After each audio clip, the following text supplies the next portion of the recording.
Hola, ¿qué tal? Mando un saludo a quien corresponda, a quien esté escuchando y viendo este video. Yo soy Daniel Ataide, alumno de la Facultad de Derecho de la Universidad Autónoma de Coahuila. Este video es para la materia de Historia del Derecho. Vamos a platicar un poco acerca de la cultura egipcia. A los egipcios se les reconoce por ser quienes modernizaron el derecho. Esto gracias a muchas cosas, pero principalmente su invención del papel. En aquel momento se le denominaba papiro por los materiales y las características que lo conformaban en aquel entonces.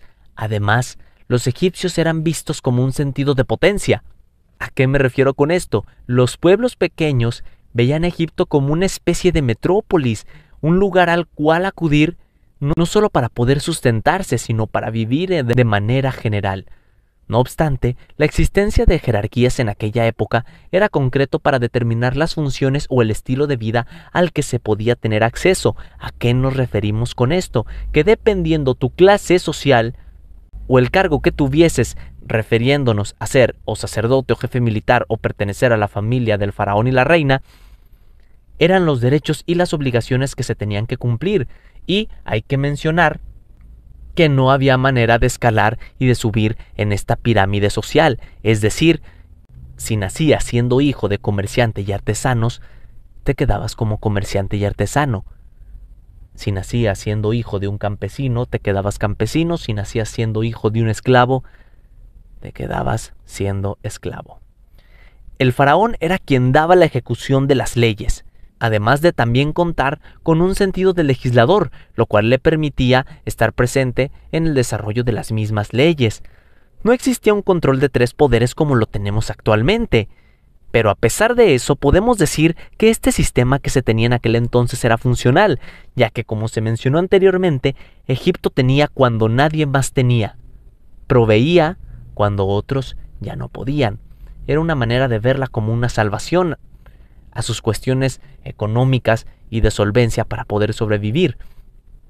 Ahora, retomando las clases sociales, si eras sacerdote, era porque venías bajo de un mandato divino. Por ende, al ser los sacerdotes en Egipto, ahí se profesaba una religión. Ahí se profesaba la adoración a ciertos dioses. Si tenías como motivación algún otro tipo de religión o adoración, estabas cometiendo actos que iban en contra de lo que se había dictado en la ley.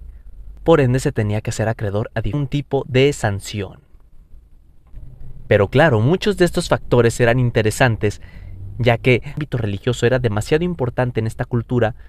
De ahí tener sanciones fuertes que permitían el desarrollo de su derecho. En este caso, uno de los principales era su notable división social. Esta era concebida por algo divino. Esta era la que dictaban los sacerdotes, y esto era lo que hacía que quedaran por encima de los artesanos, de los campesinos y sobre todo de los esclavos.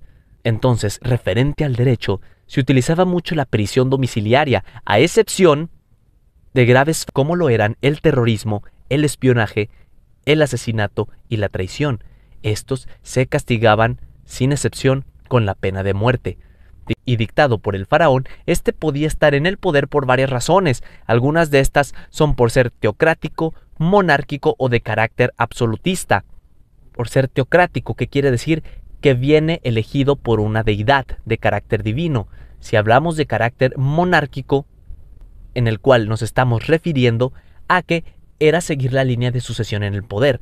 El hijo del faraón continuaba, después el hijo del hijo, después el hijo de ese hijo y así de manera sucesiva. Y de carácter absolutista, aquí nos estamos refiriendo a que se tomaba el poder a base de exigencia por parte de quien quería fungir como el faraón. Estos son algunos datos de la clase egipcia. Espero que haya cubierto las exigencias del proyecto. Yo soy Daniel Alberto Ataide y estos son algunas de las curiosidades del derecho en la cultura egipcia. Hasta luego.